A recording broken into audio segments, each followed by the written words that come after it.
بسم اللہ الرحمن الرحیم۔ السلام علیکم ساتھیو، جیسا کہ آئیے اردو سیکھیں کورس کے سیگمنٹ میں ہم ہیں آئیے کتاب پڑھیے۔ آئیے کتاب پڑھیے میں ہم پڑھ رہے ہیں اخلاقی کہانیاں۔ کتاب کا نام ہے اخلاقی کہانیاں۔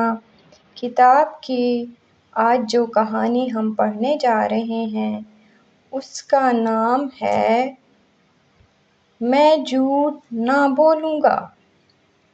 میں جھوٹ نہ بولوں گا۔ ایک شریف آدمی نے نہایت شوق سے گھر کے پاس ایک چھوٹا سا باغ لگا رکھا تھا جسے وہ ہر روز اپنے ہاتھ سے سینچتا۔ ایک دن وہ کہیں باہر گیا ہوا تھا کہ اس کا چھوٹا لڑکا ہاتھ میں آری لیے باغ کی سیر کو نکلا اور اس نے آری کو آزماتے آزماتے ایک سب سے چھوٹا درخت کاٹ دیا۔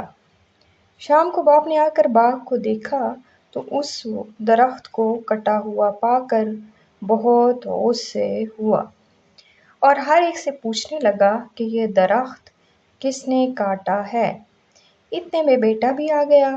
باپ نے اس سے پوچھا تو اس نے صاف کہہ دیا، آپ ناراض تو ہوں گے مگر میں جھوٹ نہ بولوں گا، یہ درخت میں نے ہی کاٹا ہے۔ باغ کا شوقین باپ یا تو اتنا غصے ہو رہا تھا یا اس نے نہایت خوشی سے بیٹے کو گود میں اٹھا لیا اور کہا، بیٹا مجھے تمہاری سچائی سے اتنی خوشی ہوئی کہ درخت کٹ جانے کا رنج اس کے لیے اس کے سامنے کوئی چیز نہیں۔ شاباش، اسی طرح ہمیشہ سچ بولا کرنا۔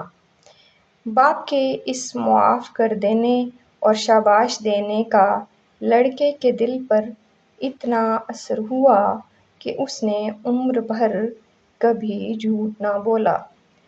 ہوتے ہوتے اس کی سچائی سارے شہر میں مشہور ہو گئی۔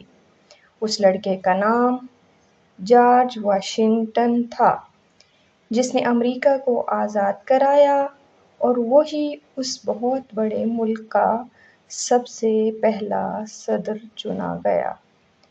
امریکہ کے صدر مقام کا نام بھی اسی لڑکے کے نام پر رکھا گیا ہے۔ تو یہ تھی ہماری آج کی خوبصورت کہانی۔ تو اس کے سبق کو سمجھیے گا اور یاد رکھیے گا۔ ہم اپنی اگلی کہانی کے ساتھ اگلی ویڈیو میں۔ ہمیں فیس بک، انسٹاگرام، یوٹیوب اور ٹک ٹاک پر فالو کیجیے اور زیادہ سے زیادہ دوستوں کے ساتھ شیئر کیجیے تاکہ زیادہ لوگ اردو سیکھ سکیں۔